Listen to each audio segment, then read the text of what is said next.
Mi nombre es Nelson Díez, integro junto con otros técnicos Biocrop, que es una empresa de biotecnología, una plataforma que pretende investigar y profundizar en temas biológicos del suelo.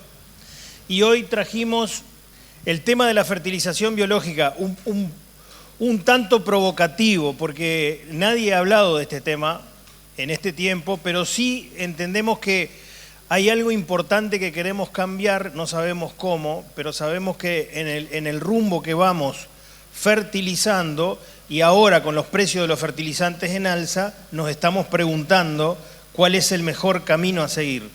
Entonces, el tema de fertilización biológica viene para poder explicarles, tratar de transmitirles en corto cómo trabajan los prebióticos, qué son y en qué nos pueden ayudar para mejorar la producción conjuntamente con los fertilizantes. Esta placa la saqué de una página, Agronomía Bruta se llama, de Brasil.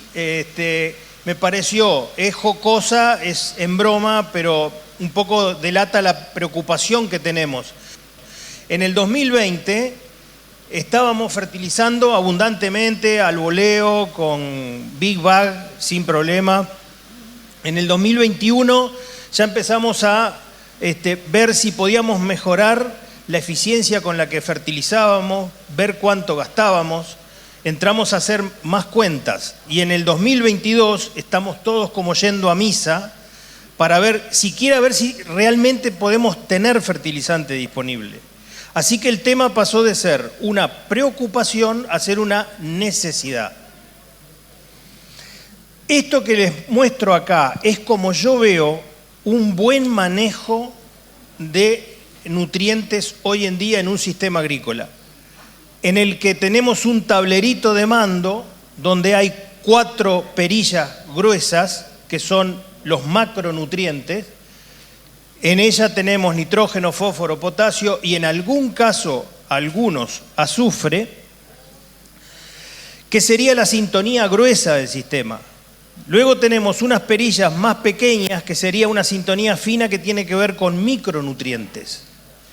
Y luego, dentro del tablero, una zona que está reservada para los fertilizantes foliares, que empezaron a tener cada vez más auge a partir de, por ejemplo, un estrés de sequía, un estrés abiótico y biótico que nos permite salir de situaciones complejas utilizando un fertilizante foliar que es de rápida disponibilidad para la planta, ¿sí? Les puedo citar el caso de micronutrientes como hierro, manganeso, cobalto, que cuando uno agarra suelos de mucha tosca, de mucho carbonato de calcio, son deficitarios, no porque no estén, sino porque la planta no los puede tomar a causa de la gran cantidad de calcio que hay en las bases. De este sistema, que podríamos considerarlo un sistema muy bien manejado, creo yo, algunos se sentirán identificados con él, otros estarán solamente manejando estas perillas, a este otro sistema, que lo que quiero simplificarles, quiero simbolizarlo, una cosa muchísimo más compleja, en donde sí están los macronutrientes, pero además de NPKS ya integran otros macronutrientes como calcio, magnesio. Están los micronutrientes, pero además están las interacciones entre ellos. Casi que nunca hablamos del tema interacción, pero cuando nosotros, por ejemplo, encalamos un suelo con 3 toneladas de calcio, no es que no pase nada. Podemos corregir pH y podemos corregir calcio, pero seguramente además tengamos otras consecuencias a raíz de que pusimos demasiada cantidad de un elemento. Y las interacciones hacen que todo sea más complejo todavía, más difícil. Acá abajo reservé esta, que sería en este tablero de mando de un disc-jockey, la modulación. Todos los sistemas productivos de antes, de ahora y del futuro los modula, aunque ustedes ahora en este momento no me crean, el microbioma del suelo. Microbioma significa la relación que hay entre los microorganismos y el suelo, la interacción que hay entre ellos. Eso es el microbioma. Por decirlo de alguna manera, para que se refleje lo que quiero explicar, el microbioma del suelo es la microbiología que todos tenemos en el intestino. Si yo mantengo una dieta equilibrada, seguramente el funcionamiento de mi intestino va a ser parejo, normal, sin sobresaltos. Si a mí me gusta demasiado el whisky y le pego duro, digamos, estoy modificando, haciendo un desbalance en esa microbiología y voy a tener consecuencias. Y detrás de todo lo que hacemos en el suelo está el microbioma modulando. Hasta ahora, para que quede claro, nosotros hacemos entradas de NPKS mayormente. Pero miren las salidas que hay en el sistema. Cuando una planta como este sorgo silero alcanza esa altura, esa biomasa, salió nitrógeno, fósforo, potasio y azufre, que fue lo que puse, pero además salió calcio, magnesio, cloro, zinc, manganeso, cobalto, molibdeno, hierro y cobre. Claro, estos son cantidades grandes, estas son cantidades muy pequeñas. Esta tabla indica lo que acabo de mostrar anteriormente, pero en números. Esta tabla es del IPNI, es el Instituto Internacional de Nutrición de las Plantas, el IPNI. Esta tabla me acompaña desde, no sé, no quiero parecer muy viejo, pero por lo menos 21 años, 22 años hace que la tengo. Es un Excel común y corriente, yo le cambio acá los kilos por hectárea para el cultivo en cuestión, hay para oleaginosas y para gramíneas, pongo 3 toneladas de soja de objetivo de rendimiento y me dice cuántos kilos por tonelada preciso de cada nutriente. Y luego tengo la necesidad en kilos de esos nutrientes.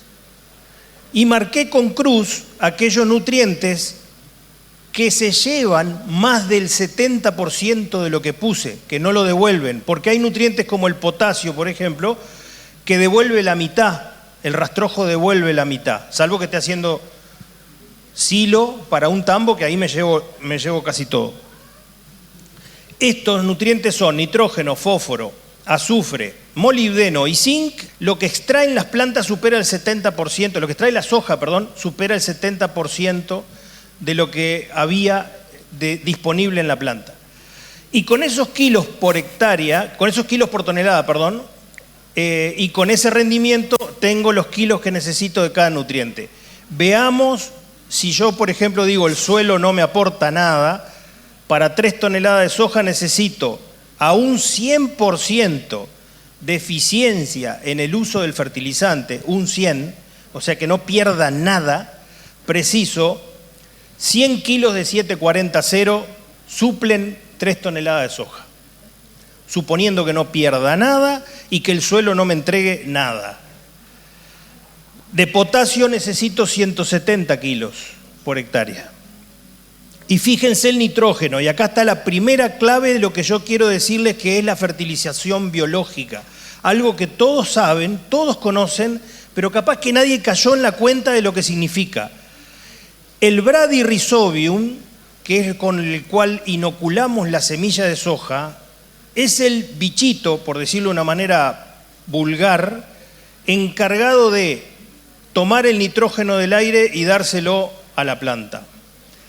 Y fíjense que para las necesidades de nitrógeno de 3 toneladas por hectárea, el Bradyrhizobium tiene que haber podido absorber 428 kilos de urea, equivalente, porque son 197 kilos de nitrógeno.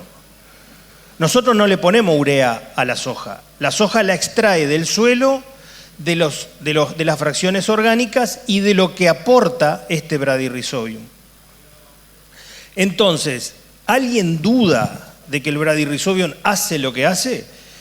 Estos alemanes, Hell y Wilfard, en 1886 a 1888 lo pudieron individualizar y descubrieron cuál era la función del Bradyrhizobium. Fíjense el tiempo que transcurrió hasta hoy, que su uso es generalizado. Así que cuesta mucho entrar en la cabeza de uno la importancia que tiene la biología en todos estos procesos.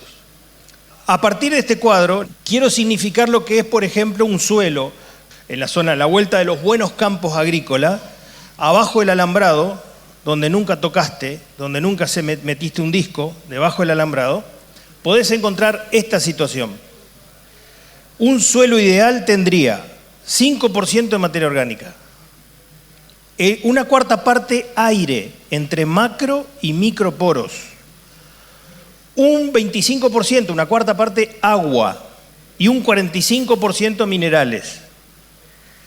Esta situación, si vos sacaste la muestra en el alambrado y te metiste para dentro de una chacra que tiene 150 años de historia, te vas a encontrar con esto. Perdí aire, perdí agua, capacidad de retención de agua, bajó la materia orgánica a un 3%, perdí el 2%, y por supuesto por relación relativa los minerales suben al 57%, ocupan más espacio. ¿Qué es esto? Esto es suelo apretado, menor infiltración. Eso significa, si llueve con intensidad, ya no tenés que decir, che, ¿cuánto te llovió en tu zona? 20 milímetros. Ajá, ¿con qué intensidad? Y no, fueron en media hora. Y entonces seguramente de los 20 entraron 10. El resto corrió por arriba de la chacra. Eso es lo que tenemos hoy en suelos chacareados, suelos gastados, suelos con mucha historia agrícola. Apretados, menor capacidad de aguantar estrés. Porque si yo perdí capacidad de retener agua, esa capacidad hoy está por la mitad, significa que dependo cada vez más de la lluvia, ¿se entiende? No tengo forma de responder a las situaciones límites. Baja eficiencia en el uso, mayor acidez, nosotros seguimos fertilizando,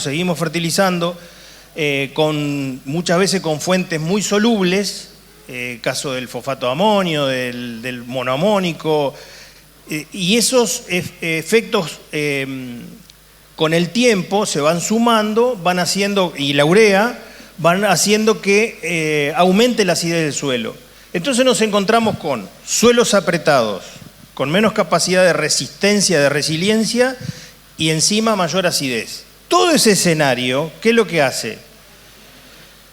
Tiene consecuencias, por ejemplo, en que cada vez preciso más cantidad de fósforo para hacer la misma tarea. Y que el fósforo que estoy usando cada vez es más ineficiente. Y que los desbalances son cada vez más grandes, porque pierdo microbiología, pierdo microbioma, como veíamos, lo que pierdo es la capacidad de modular, ya no tengo las palanquitas, se me perdieron las palancas aquellas que hacían que, bueno, guarda, se me va para un lado, lo doblo, no existen más. Yo tengo 31 años de agronomía y en verdad hace 8 años que le estoy dando más importancia a la materia orgánica. Antes como que, si a vos te dicen, mirá, de esta rueda la materia orgánica es un 5, ¿y qué importancia tiene un 5 en el total? Bueno, en 150 años de agricultura perdí el 2%, en 150 años perdí el 2%. Entonces no es tan poca cosa, implica poco en la rueda, pero no tiene tan poca importancia. Entonces, la materia orgánica, así como la veo para ejemplificar, para mí son los lingotes de oro que tenía en el banco de reserva que hemos venido perdiendo. Antes tenía una suma del 5%, ahora tengo un 3%. Y el humus, el carbón orgánico, hoy lo veo como cash, dinero que yo puedo fabricar. Esto lo puedo fabricar. Esto es difícil de reponer. Si en 150 años perdí de 5 lingotes, perdí 2, puedo pensar, por decir, no me va a costar menos de 50, capaz recuperar 1. Entonces, es difícil volver a esta situación inicial. Y es medio utópico pensar que se puede volver ante la necesidad que tenemos de acelerar los procesos, de producir cada vez más, para abatir los costos de producción. Entonces, lo que sí puedo es trabajar con esta moneda, con el carbono orgánico del suelo. Eso sí lo puedo fabricar. Entonces, aquel 5, que ahora es un 3%, hoy, como nosotros lo vemos desde Biocrop y como nosotros queremos transmitírselo a ustedes, hay que empezar a pensar en 3 patas. la biológica, la química y la física. Sin las tres bien armonizadas, vamos a caer en una espiral de gastos hacia arriba y de rendimientos hacia abajo. Necesitamos trabajar las tres partes como si fueran del mismo valor. En un gramo de suelo, puede haber entre 100 millones y 1000 millones de bacterias. Claro, un suelo arenoso, pobre, cuyo ADN ya es pobre, no tiene mucha materia orgánica, probablemente tenga más cerca de esta cifra. Un suelo de cololó, bastante bien conservado, bla, bla, bla, bla, bla, bla, puede tener 1000 millones de bacterias por gramo de suelo. De 10 a 100 millones de actinomicetes, de 100.000 a 1 millón de hongos, de 10.000 a 100.000 algas. Eso en un gramo de suelo, entre esas cifras, hay. Y cuando muere 1 kilo de microorganismos, cuando en su proceso natural mueren, fíjese lo que entregan. 1 kilo de microorganismos entregan 100 gramos de nitrógeno, 50 gramos de fósforo, 20 gramos de potasio, 5 gramos de calcio, 3 gramos de azufre. Es un reciclaje y funciona muy bien en un campo natural, que no le estamos metiendo presión, que no le estamos haciendo producir al paspalum 7.000 kilos de materia seca, que no estamos obligando al campo a producir 4.000 kilos de soja. Entonces, la naturaleza provee en sí misma un reciclaje de nutrientes. Eso, cuando nosotros salimos a nuestro sistema, lo aceleramos y entonces la cosa se nos complica. Voy a categorizar muy resumidamente en tres tipos de microorganismos. Están los simbióticos. Ustedes el que más conocen es el Bradyrhizobium de la soja.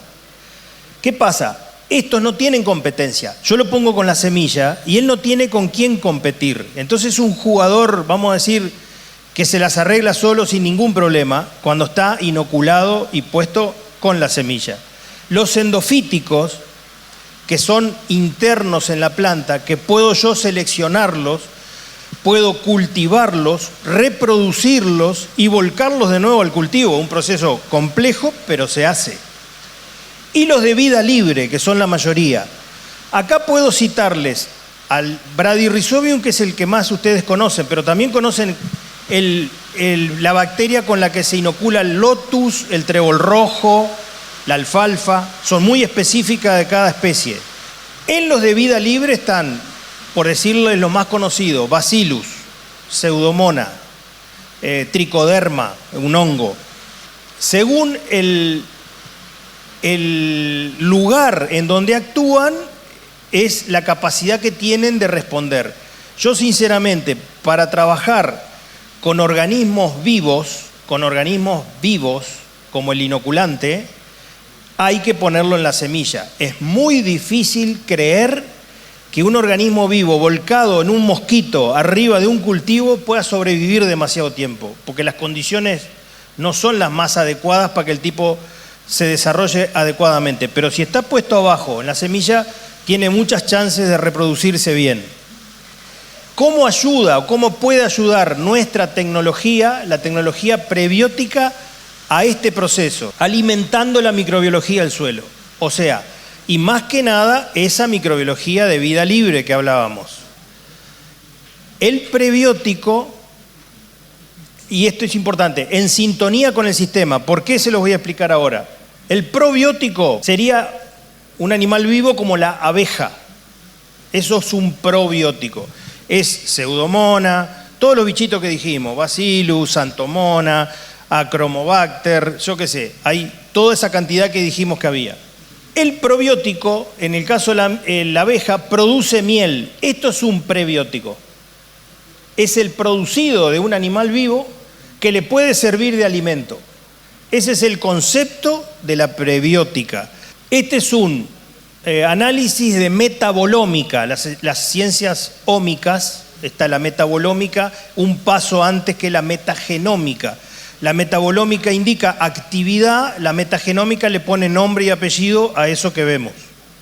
Y ahí tenés más de 412 biomoléculas detectadas en el ensayo de metabolómica que integran el prebiótico que nosotros utilizamos. Aquí hay carbohidratos complejos, agentes quelantes, enzimas, aminoácidos, estimulantes de crecimiento, cadenas de moléculas de señalización, todas cosas que cuando se ponen en el suelo, cuando entran en contacto con el sustrato, llámese suelo, planta, maceta, lo que sea, lo que hacen es traducir todo esto a la microbiología benéfica que es afín a los microorganismos con los cuales está hecho el producto.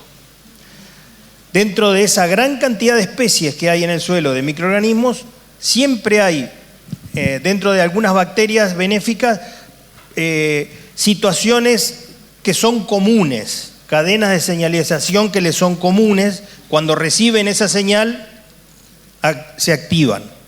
Y para ver el impacto que tiene la prebiótica en la microbiología, este ensayo fue hecho en Nueva York, en este instituto, en un laboratorio especializado, en donde ahí para ver se midió hasta 5.000% de incremento en las unidades formadoras de colonias de microorganismos a las 72 horas después de haber utilizado el prebiótico en el sustrato.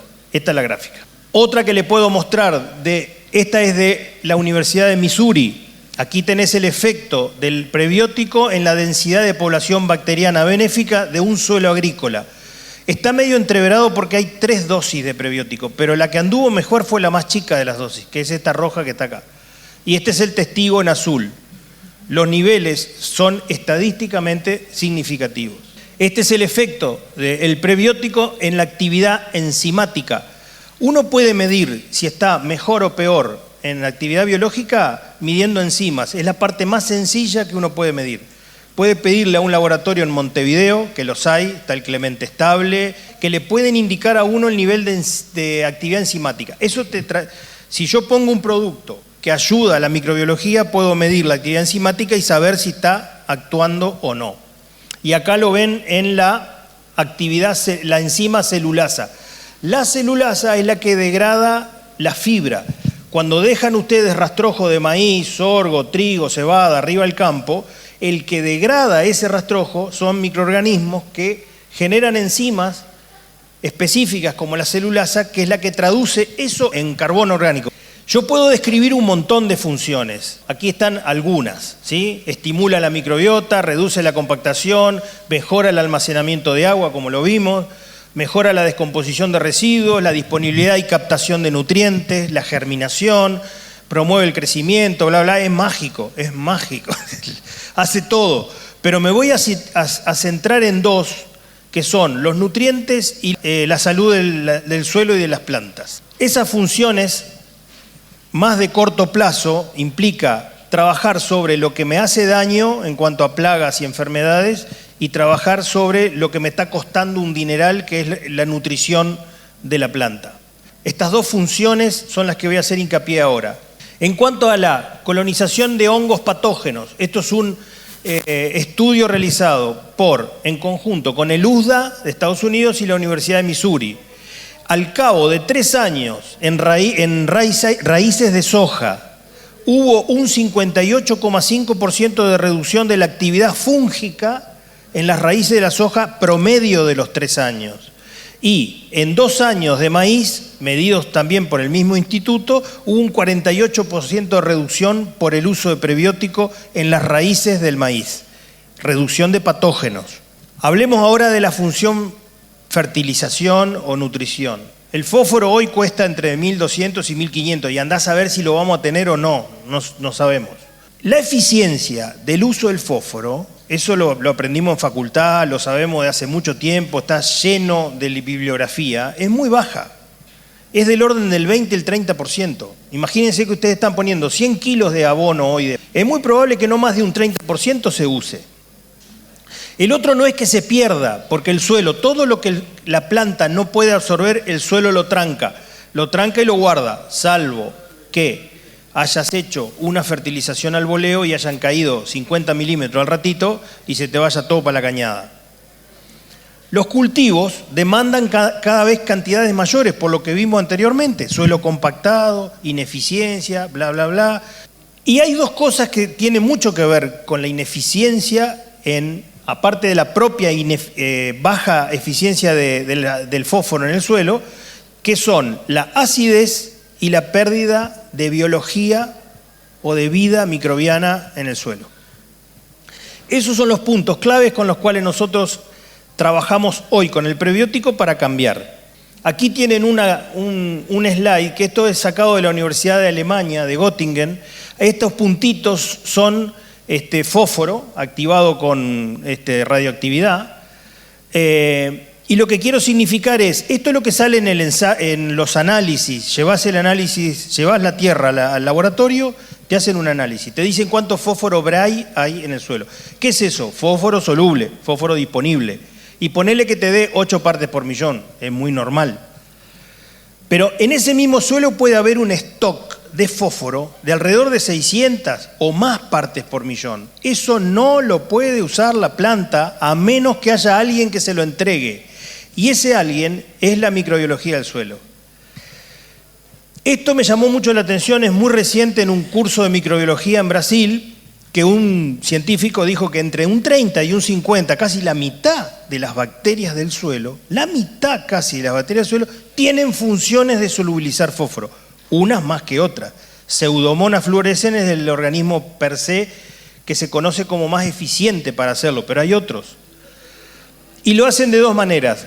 El fósforo que está en fracción orgánica, que es la reserva dinámica, lo hacen a través de enzimas, mineralizando ese fósforo. Y el inorgánico lo hacen a través de la producción de ácidos orgánicos.